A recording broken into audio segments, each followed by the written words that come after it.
즐거운 주말이고 미국 시장도 일정 부분은 뭐 지켜나가는 그런 모습을 보였기 때문에 뭐 다음 주 같은 경우에는 불안한 모습은 별로 없는 것 같지 않나 이렇게 보여집니다. 뭐 지금 요번 주도 불안하지 않았는데 다음 주도 마찬가지인 것 같아요.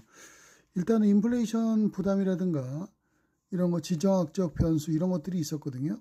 그래서 이제 뉴욕 증권거래소 같은 경우에는 0.5% 정도가 내렸고 S&P 같은 경우에도 뭐 약보합이었어요. 0.1% 정도. 나스닥 같은 경우는 좀 올랐죠. 엔비디아가 좀 오르더라고요. 그렇죠. 엔비디아 같은 경우도 올라가는 그런 형태의 모습 보였습니다. 파키스탄의 이슬람마바드에서 이제 지금 협상을 하고 있는데 미국이 지금 보면은 말은 막 세게 해도 양보는 좀 할 것 같은 느낌이 좀 들어요. 협상이라고 하는 게 잘 되겠습니까? 오르락내리락 오르락내리락 하는 거지.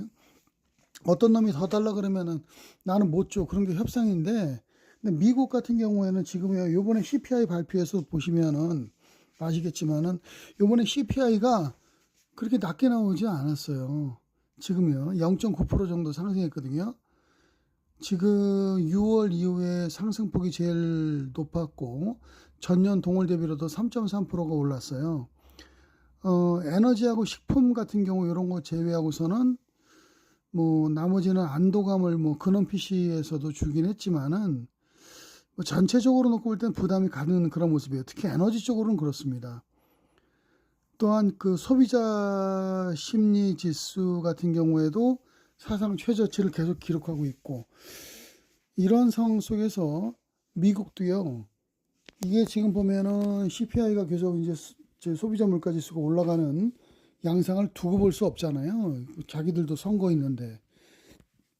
그러면 말의 폭탄은 이빠이 날리고, 죄송합니다. 이빠이라고 써서. 아무튼 전문 용어를 썼는데, 말의 폭탄은 연락이 날리고요. 미사일로. 뒤에 가서는, 야, 내가 좀, 이제는 그만할 테니까 니들도 좀 참아라. 이럴 가능성이 있지 않겠습니까? 지들도 좀 말려야지. 이런 저 사람들 보통 사람들 아니에요. 자기네들 국민들 몇만 명을 저기 지도자한테 뭐라고 했다가 가지고 그냥 쏴 죽입니다. 우리나라 보십시오. 수십 년간을 광주 민주화 운동 때문에 잡아들인 사람들도 많고 그렇잖아요. 걔네들은 그런 거 신경 안 써요. 그런데 미국하고 협상을 일단은 자기들이 뭐 국민들이 어려운 상태니 뭐 우리가 좀 양보하겠다. 이거 뭐 아주 그냥 무슨 뭐 개그 콘서트에나 나올 그런 소리죠. 양보 안 합니다. 자, 일단 지금은 어찌됐건 그 협상은 협상이고 나아지는 모습은 나아진다 이렇게 말씀을 좀 드릴 수 있습니다. 근데 뭐니 하더라도 이제 좋은 점은 뭐냐면요.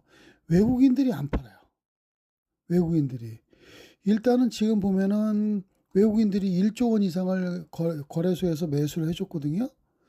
외국인들이 1조 원 정도를 거래소에서 매수를 해줬고 원달러 환율은 물론 올라갑니다. 1483원인데 올라가기도 하고 있는데 그리고 그런데 미국의 국채금리도 조금씩 올라가요. 무슨 뭐 3bp 미국 국채금리도 조금씩 올라가긴 올라갑니다. 그런데 외국인들이 안 팔아요. 이거는 일단은 지금 상황에서만 놓고 본다고 하면은 지금 견디는 것이 아니고 보여집니다. 지금 경기 동향을 반영하는 10년물 미국 국채금리 같은 경우에도 4bp 올랐고, 근데 이제 2bp 2년물 국채는 또 5bp 내렸어요. 그러니까 지금 혼조예요, 혼조. 달러 인덱스 같은 경우에도 98이고 안정화되고 있거든요. 달러 인덱스. 물론 뭐 기름값도 안정화되어 있는 상태고, 서부 텍사스산 중진류 같은 경우가 1.3% 정도 하락해서 96달러. 그 다음에 이제 런던 국제선물거래소에서 거래되는 북해산 브렌트유 같은 경우에도 좀 내렸어요. 그래서 95.2달러. 이게 무엇을 반영하냐면 전체적으로 시장은 외국인들이 안 팔고 있으니까 일단은 올라가는 자리를 잡으려고 하는 그런 상황이 만들어지고 있다 이렇게 보는 겁니다. 지금 보면 나스닥 같은 경우에도요. 최근에 빠진 그 쌍봉 찍고 내려가는 원형 천정형이었는데 3분의 2 이상을 지금 이제 회복을 시켰어요. 이런 우리나라 같은 경우에는 뭐 내려갈 일이 별로 있겠습니까? 그렇죠? 근데 오늘 같은 이번에도 음선이긴 한데 음선 조정이에요. 근데 내려갈 땐 양선으로 하락하더니 올라갈 때 또 음선으로 하락해요. 음선으로 올라가요. 이거는 물리는 사람들이 많다는 얘기입니다. 이거는 시가에 들어가서 물리고 다음날 버리면 또 시가에 사서 또 물리고 버리고 이러면 하루에 이제 거래하는 스윙 몇 번 거래하게 되면 자기 그냥 자산 하루에 10% 날아가는 것은 그냥 서비스로 그냥 날아갑니다. 그러니까 지금 투자하는 데 있잖아요. 이게 기준을 잘 세워야 돼요. 이거 팔 것인가 말 것인가 단타 돌릴 것인가 이거를 우리 시니어분들은요 단기 매매는 지향하셔야 되지만 단기 매매 안 할 수 없잖아요. 하시는 분들은 매매의 숫자를 극도로 제한해야 됩니다. 이런 걸 보면은 참 아무튼 간에 이제 그거는 제가 또 따로 말씀을 드리겠지만 어떻게 하는지를 하지만 지금 상황에서는 갭 상승한 다음에 갭은 메우지 않고 올라가려고 하는 파란 음선 상태지만 상승을 하는 그런 코스피의 움직임을 여러분들은 볼 수 있습니다. 이게 왜 그러냐면요. 삼성전자와 하이닉스 반도체의 두 양 기둥이 멀쩡하게 살아있기 때문에 그래요. 코스닥 같은 경우에도 부담은 있거든요. 코스닥 같은 경우에는 코스닥 액티브 펀드들이 다 지금 현재는 멍이 들었잖아요. 저기 뭐야 그 삼천당 제약인가 뭐 황천당인가 삼천당인가 그 제약 때문에 걔네들 때문에 멀쩡한 펀드들이 뭐 물론 뭐 올라가긴 합니다만 2차 전지 때문에 뭐 그다음에 이제 그 반도체 소부장 때문에 올라가긴 합니다만 어찌됐건 코스닥은 좀 부담스러운데 이게 지금 보면은 거래소 시장 같은 경우는 꾸준히 매수가 들어옵니다. 근데 외국인들 같은 경우에도 거래소 쪽으로 꾸준히 매수가 들어오거든요. 이게 지금 보면은 양쪽의 기둥 하이닉스 삼성전자의 영향이다 이렇게 볼 수가 있습니다. 삼성전자 하이닉스 같은 경우에는 슈퍼사이클 맞죠? 예상을 뛰어넘는 57조 원의 영업이익. 지금 이 정도면은요, 대만의 TSMC도 넘어섰고, 글로벌 최상위권이에요. 애플, 뭐, 엔비디아, 뭐, 이런 것들 빼고서는. 그렇죠. 그리고 또한 지금 보면은 하이닉스 반도체도 한 뭐 40조 가까이 되는 영업이익이 날 것으로 전망이 되는데, 이 정도면은 뭐 500조 넘어갈까요, 그거? 500조 넘어갈 것 같기도 하고, 올해. 상반기에도 상당할 것으로 보이는데, 이게 지금 보면 고대역 메모리, 그 고대역폭 메모리 HBM이죠. 수요가 계속 지금 키워가고 있어요. 사실은 부담이 없는 건 아니에요. 먼저 저 D램 쪽에서는 창신 메모리라든가 이런 것들이 쫓아오니까 걔들 가격 싸거든요. 하지만 이 고대역 메모리 쪽에서 두 회사가 힘주고 있어요.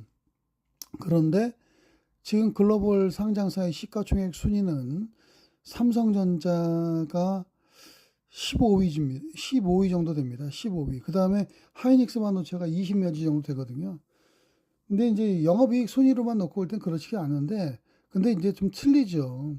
애플하고 엔비디아나 이런 것들은요, 이게 뭐 당장에 그 영업이익이 뭐 떨어지고 그런 것이, 그 시가총액 순위에 영향을 미치지 않아요. 왜냐하면 세계 시장의 점유율, 그리고 그들이 가지고 있는 현재 위치가 이런 것들이 틀리기 때문에 삼성전자와는. 그래서 시가총액을 높게 줘도 이거는 뭐 근거가 된다 이렇게 볼 수 있습니다. 하지만 시가총액이 우리나라 삼성전자가 뭐 2, 3위권 돼 있는데 세계에서 올라가긴 좀 올라가야 되겠죠. 그러면 하이닉스도 마찬가지고 그러니까 다음 주도 이러한 종목군들이 반전하는 데는 의의를 달 필요 없다 이렇게 보여집니다. 종목에 대해서 이제 다음 주 종목을 말씀드리고 전략을 어떻게 가져가야 될 것인가 하는 것을 한번 생각을 해보죠. 뭐 종목은 뭐 뻔하죠 뭐. 1차가 여기 지금 삼성전자 안 껴놨네 이 화면에. 1차는 하이닉스 삼성전자예요. 그냥 하이닉스만 가지고 말씀드릴게요. 똑같으니까. 하이닉스 102만 6천 원이었거든요. 101만 5천 원 상태에서 시작해서 주가가 반등하다가 물량을 맞고 후반에 가서는 양심이 있는지 좀 빠졌어요. 근데 사실 지금 상태에서 고민인 거예요. 왜? 이게 지금 보면은 멀티플로 계산하면 4, 5 막 이렇게 되는데 이거 더 끌어올려야 되나 말아야 되나 그 고민인 거죠. 일단 지금 상태에서는 다른데 지금 증권사 평가는 계속 올라가서 뭐 190만 원까지 막 나오는 그런 증권사도 있는데 그거는 지네들이 내는 거고 우리 같은 경우 다음 주 같은 경우는 단기 전략을 보면은 한 120만 원 정도까지는 볼 수 있지 않나 이렇게 판단을 해보게 됩니다. 그럼 지금 하이닉스 반도체는 여건 자체가 지금 현재는 상당히 좋거든요. 하이닉스 반도체 여건 자체가. 그렇기 때문에 일단 지금 상황으로만 놓고 본다고 하면은 하이닉스 반도체는 일단 꾸준할 것으로 지금 현재는 전망을 합니다. 이때가 지금 살 수 있는 기회가 아닌가 생각을 합니다. 하이닉스 반도체 같은 경우에도. 하이닉스 반도체하고 삼성전자를 제외하고서는 지금 줄줄이 목표가를 지금 이제 올리고 있는 양상이거든요. 두 회사 다. 지금요. 증권사에서 계속 올려요. 뭐 고유가 상황이 되건 뭐건 간에는 계속 올립니다.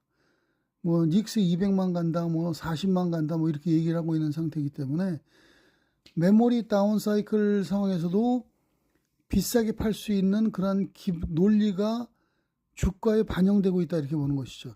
사실 지금 현재는 중국의 반도체 업체가 나온다 하더라도요. 걔네들 나오는 반도체에 이 검사를 잘 안 하는 그런 중국의 특성상 믿을 수가 있는지 모르겠어요. 자, 지금 삼성전자 목표가는 뭐 증권사마다 차이가 있지만 전부 다 3, 40만 원이고 하이닉스 반도체 같은 경우에도 지금 보면은 상당히 좋습니다. 자, 이게 지금 매출액기라든가 이런 것들이 계속 올라갈 수 있는 모습인데 SK증권 같은 경우에는 지네들이 SK 하이닉스 같은 회사라 모르겠는데 목표 주가 200만 원으로 올렸어요. 좀 심한 거 아닌가 생각이 들어가는데 근데 뭐 다른 데도 보니까는 제일 낮은 데가 한 140만 원이에요. 흥국증권인가 하는 데가. 이러니 기술주들 같은 경우에는 올라갈 수 있죠. 그 다음에 이제 기술주들 보면은 지금 많이 안 올라가는 종목 중에서 판단하게 되면 이제 여긴 안 적어놨네. 한미반도체. 한미반도체가 조정을 좀 했거든요. 최근에 조정을 했는데 근데 모양이 괜찮아요. 왜 조정했으니까. 한미반도체 같은 경우에도 현재의 상황에서만 놓고 본다고 하면은 일단은 28만 4,500원인데 실적 부분의 개선 속도는 계속 꾸준히 올라갈 가능성이 높습니다. 그리고 이제 매수 기반이라든가 이런 것들도 지금 한미반도체 같은 경우에는 외국인의 지금 이제 물량이 나오지만 기관 쪽이라든가 그 다음에 또 프로그램 쪽에서도 물량이 들어오고 있기 때문에 한미반도체 괜찮고요. 그 다음에 오늘 조정을 금요일 날 했지만은 SNS텍 같은 경우가 지금 보면 눈에 들어옵니다. SNS텍이 98,400원 3.6% 정도가 좀 내렸거든요. 근데 지금 다음 주에 제가 또 나중에 말씀드리겠지만 ASML의 실적 발표가 다음 주에 있어요. 다음 주에 지금 보면은 ASML의 실적 발표가 있는데 이게 지금 보면 ASML의 지금 지금 실적 발표나 매출이 증가됨에 있어서 우리나라도 이번에 ASML 장비 들어오는데 여기에 따르는 지금 보면은 가장 수혜를 받을 수 있는 종목이 바로 SNS입니다. 지금 이제 블랭크마스크 삼성이 이제 지분 많이 갖고 있지만 블랭크마스크 쪽에서의 그런 실질적인 그런 검사는 ASML 장비를 통해서 하거든요. 노광 장비. 근데 이게 지금 보면은 오늘 조정했어요. 좋죠, 뭐 조정하면은 조정할 때 사야 되는데. 그렇기 때문에 SNS텍 말씀드리고요. 그 다음에는 이제 지금 보면은 오늘 금요일 날 조정을 했던 하이브리드 본딩의 하나비전입니다. 하나그룹은 제가 잘 안 하려고 그러는데 왜냐면 가끔가다 유상증자 같은 거 세게 하니까. 근데 이제 하나비전 같은 경우에도 최근의 조정이 일단은 마무리되는 시점까지 와 있는 그런 상황이 아닌가 보여집니다. 그리고 또 이제 YMT라든가 그 다음에 이제 지금 이수 페타시스 같은 이러한 종목군들 이러한 지금 현재는 PCB 업체 쪽 이런 쪽들도 각광을 받을 수가 있겠고 그 다음에 이제 TLB라고 있어요. TLB가 오늘 6% 빠졌는데 금요일 날 이제 경고 종목 맞는 바람에 좀 빠지긴 했지만 실적 부분 개선되고 있는 그런 상황이고 하기 때문에 TLB 입장에서 놓고 본다 그래도 이번에 경고 들어가긴 했어도 추가로 주가가 하락보다는 이 상태에서 반발할 수 있는 여지가 더 크지 않겠는가 하는 그런 판단도 해보게 됩니다. 지금 다만 이제 시설 투자를 위해서 유상증자가 단행되고 있거든요. 시설 투자에 대한 유상증자인데 보통주 지금 보면은 유상증자 단행하면서 무상증자를 하거든요. 100% 무상증자. 이게 지금 보면 유상증자를 성공시키기 위해서 무상증자를 단행하는 그런 상태가 되기 때문에 일단 지금 상태에서는 참여 비율을 높게 가져가진 않지만 일단은 현재의 상태에서만 놓고 본다고 하면은 무상증자와 유상증자를 동시에 한다고 하는 것은 기회가 될 수 있는 부분이 있습니다. 그래서 이게 이제 많은 참여는 어렵지만 자기가 그 투자하는 부분에서 일정 부분 정도는 일단 유무상을 동시에 하기 때문에 할 수 있지 않겠는가 보여집니다. 따라서 지금은 TLB 같은 이러한 종목도 왜냐하면 또 유상증자가 되는 것이 현재의 시점에서 놓고 본다 그러면 이게 그 지금 뭐 돈 갖고 뭐 그런 게 아니잖아요. 그렇죠. 뭐 돈 갖고 뭐 그런 것이 아니기 때문에 1200억의 시설 투자를 위해서 유상증자를 단행하는 그러한 상태가 되기 때문에 그렇게 나쁘게 보지는 않는 것 같습니다. 자, 일단 TLB 말씀을 드렸고, 그 다음에 이제 지금 보면은 프로텍, 펨트론, 프로텍, 코세스, 이러한 종목군들은 ACBM4의 이제 후공정 장비 업체로서 실적이 개선되고 있는데 주가가 못 올라간 대표적인 그런 소형주 쪽이다. 이렇게 말씀드릴 수가 있겠죠. YMT나 이런 종목군들도 마찬가지고요. 그리고 이제 지금 반도체 쪽에서 놓고 볼 때는 최근에 조금 조정을 했던 지금 AD 테크놀로지 같은 반도체 지금 그 설계 업체, 디자인 하우스 관련 업체도 지금으로서는 괜찮고요. 그 다음에 그 HPSP라든가 이런 종목군들, 그 다음에 이제 전력 반도체 쪽에서 STI도 바닥을 잡고 있는 그런 모습이 나타나고 있다. 이렇게 말씀드리겠습니다. 그래서 이제 지금 그 최근에 말씀드린 기술주는 이렇게 정리를 좀 해드리고요. 그 다음에 또 이제 전력 쪽에서 놓고 볼 때는 HD 현대일렉트릭과 그 다음에 RFHIC 이러한 종목군들 같은 경우에도 지금은 각광을 받을 수 있는 그런 종목이 아닌가 보여집니다. 그리고 이제 지금 재건 쪽에서 놓고 볼 때는 HD 현대건설기계, 그 다음에 S&T 에너지, S&T 에너지가 6.7% 올랐는데 S&T 에너지는 매출액 증가 속도가 워낙 크기 때문에 저는 이제 지금 좋게 볼 수 있는 종목입니다. 삼성 E&A 같은 경우도 있긴 한데 아직까지 이제 부침이 심해요. 왜냐하면은 중동의 협상이 어떻게 될지 모르기 때문에. 그래서 HD 건설기계와 S&T 에너지를 놓고 보고요. 그 다음에 이제 비기술주 쪽에서 놓고 볼 때는 미래에서 벤처 투자와 미래에서 증권 말씀드리는데 이 종목군들은 이제 그 스페이스X와 스페이스X 상장과 관련된 그런 지금 요번 주에도 그 일정이 있었어요. 스페이스X에 관련된 일정이 있었거든요. 미국에서. 이제 이런 것들과 더불어서 또 우리 미래에셋 벤처 투자 같은 경우 리벨리언 여기와도 연관되어 있는 그런 종목이다 보니까 요건 지금 현재는 그리고 또 최근에 조정을 좀 했어요. 다른 종목에 비해서는 좀 덜 올랐으니까 뭐 이런 종목은 좀 부담이 없잖아요. 뭐 그런 종목들은 부담 없게 올라갈 수 있는 그런 상황이다 말씀드리겠습니다. 그래서 반도체와 비반도체 쪽에서는 지금 미래에셋 벤처 투자, 미래에셋 증권 말씀드렸고, 그 다음에 기술주 쪽에서는 반도체 쪽, 그 다음에 HD 현대일렉트릭, 현대일렉트릭, 그 다음에 이스페타시스, 그 다음에 이제 지금 RFHIC 이런 종목군들이 어느 정도까지는 좀 이끌지 않겠는가 보여집니다. 뭐 기타 지금 상황에서도 보시면 아시겠습니다만은 지금 스페이스X 관련해서도요. 인텔리안테크라든가 세트레가이 같은 경우에도 조금씩 눈에 들어오는데 인텔리안테크 쪽이 나아 보입니다. 세트레가이보다는 인텔리안테크라든가 이런 종목군들이 좀 볼 수 있는 그런 상황이고 그리고 이제 지금 보면 아까도 말씀드린 기술주 중에서 ISC 같은 경우에도 좀 조정이 나왔거든요. 그걸 좀 빼먹었네요. 리노공업하고 ISC를. 리노공업하고 ISC 이런 것들 좀 빼먹어서 이런 것들도 좀 볼 수 있는 그런 여지가 있다 말씀드리겠습니다. 그리고 이제 그 PCB 쪽에서는 아까 말씀드렸던 TLB 6% 조정한 거, 이스페타시스 정리해 드릴게요. 이스페타시스, TLB 뭐 이러한 종목군들과 더불어서 최근에 좀 조정을 했던 그러한 종목군들 쪽에서 놓고 본다 그러면은 그 대덕전자 같은 경우에도 지금 조정을 좀 했거든요. 2.6% 고점 상태에서 대덕전자의 움직임이 좀 나쁘지가 않아요. 그래서 이제 그런 것들도 볼 수 있지 않겠는가 이렇게 보여지게 됩니다. 그리고 지금 보면은 동진세미캠도 빼먹었네. 동진세미캠도 기술주 쪽에서는 나쁘지 않습니다. 역시 이제 동진세미캠도요. 이번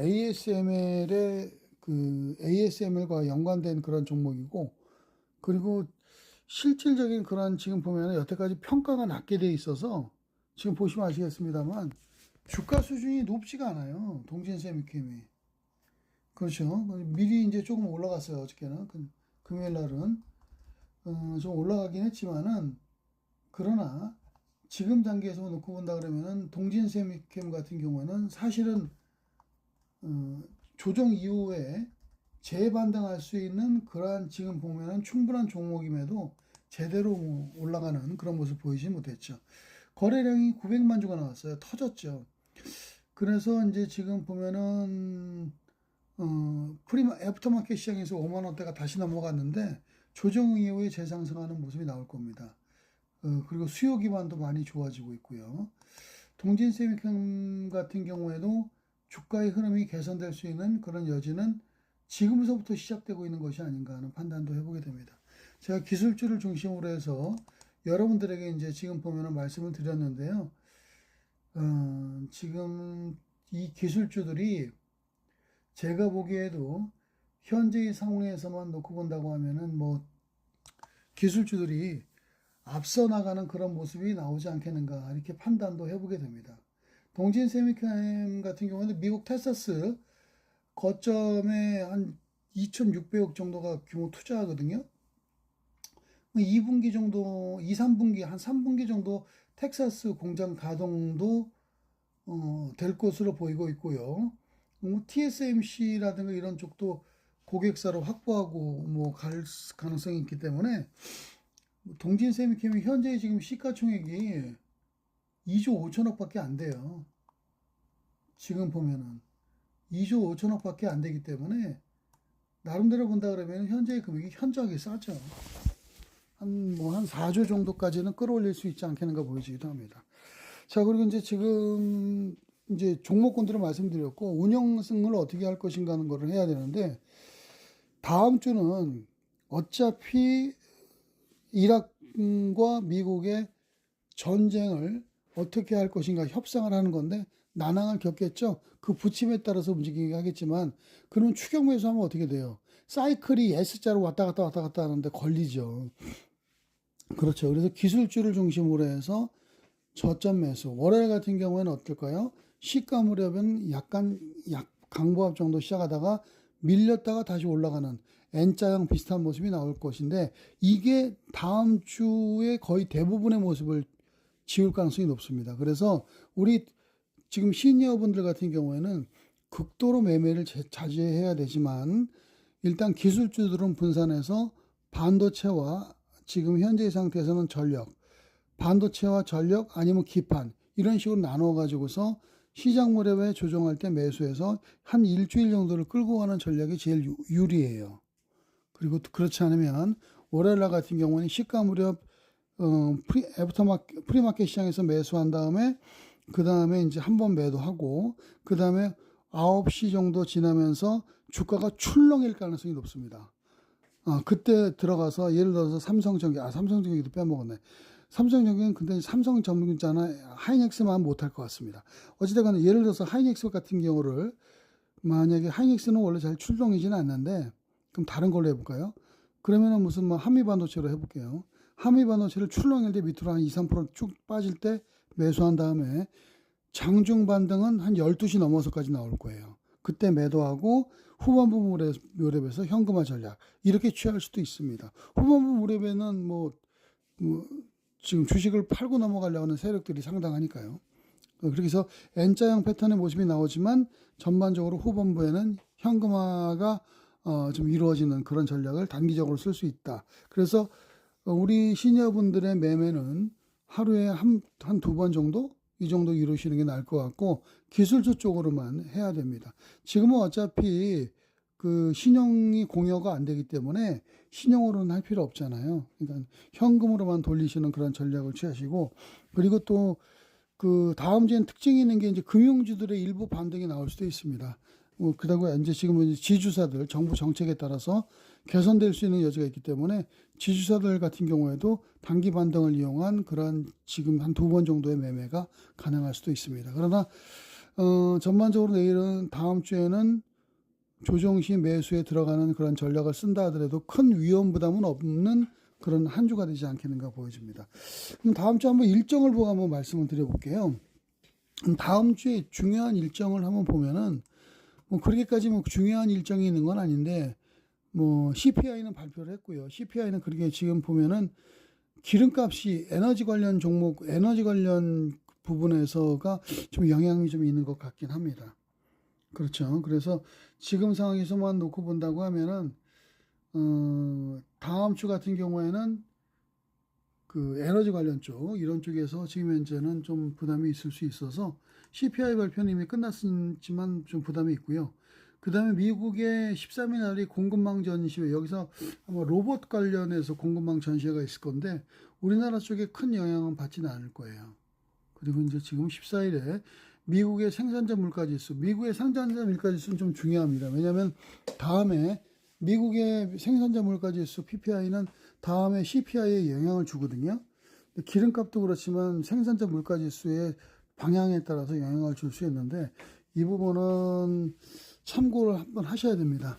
그렇게 크게 올라갈 것 같지는 않는데 지금 상황으로만 놓고 본다 보면 영향은 없지 않겠는가 보여지긴 합니다만, 어찌됐건 미국의 생산자 물가지수는 지금은 관심을 둬야 된다 이렇게 보여집니다. 그리고 15일 날은 ASML 실적 발표가 있거든요. 매출액 한 100억 달러가 넘을 것으로 보이는데 규모가 이제 지금 매출과 규모가 커지고 있기 때문에 파운드리 쪽이라든가 이런 데가 이제 칩 수요가 증가되는 쪽에서 놓고 본다 그러면은 이게 긍정적으로 판단해 볼 수 있죠. 우리나라 같은 경우에는 연관된 종목으로서 SNS텍이라든가 동진 세미캠 이러한 종목이 이제 중소형주에서는 번쩍 눈에 들어오죠. 뭐 삼성전자, 하이닉스는 뭐 말할 것도 없고요. 그렇기 때문에 ASML의 실적 발표 수준이 시장의 의견 사항과 얼마나 차이가 나는지 이걸 볼 수가 있겠고, 16일 날에는 미국의 연준 의장 그 캐비넛인가요? 그 양반 뭐 있어요. 청문회. 그 다음에 이제 실업수당 청구 건수 이런 것들이 있는데, 실업수당 청구 건수 같은 경우에는 이게 그렇게 플랫할 것으로 보입니다. 그냥 꾸준할 것으로 보이기 때문에 큰 영향은 없을 것으로 예상을 합니다. 다음 주에는 그렇게 일정이 그렇게 큰 건 없어요. 눈에 들어오는 거는 ASML의 실적 발표 정도가 될 것으로 보이는데, 일단은 분위기는 이런 것으로 볼 때는 기술주들이 다음 주를 좀 지배하지 않겠는가 전체적으로 생각을 하는 것이고, 재건 관련주들은 좀 탈락할 가능성이 높습니다. 그리고 금융주 일부가 조금씩 반전하는 모습과 금융주와 그 다음에 이제 지금 지주사 일부 LS나 SK라든가 이러한 종목군들이 조금씩 고개를 들 수 있지 않겠는가 하는 그런 판단도 가져보게 됩니다. 이번 주 여러분들 대단히 고생하셨습니다. 다음 주 좀 두서없이 말씀드렸지만 제가 말이 빨라서 다음 주 내일도 한번 특별한 일이 없으면 한번 해드릴 건데 방송을, 근데 뭐 지금 현재 내용과 별반 다른 게 없으면 넘어갈 수도 있어요. 어찌됐건 장 시작 전에는 제가 한번 여러분들에게 그날 상황을 보고 짚어드리겠습니다. 주말 잘 보내시고요. 날씨 너무 좋네요. 감사합니다.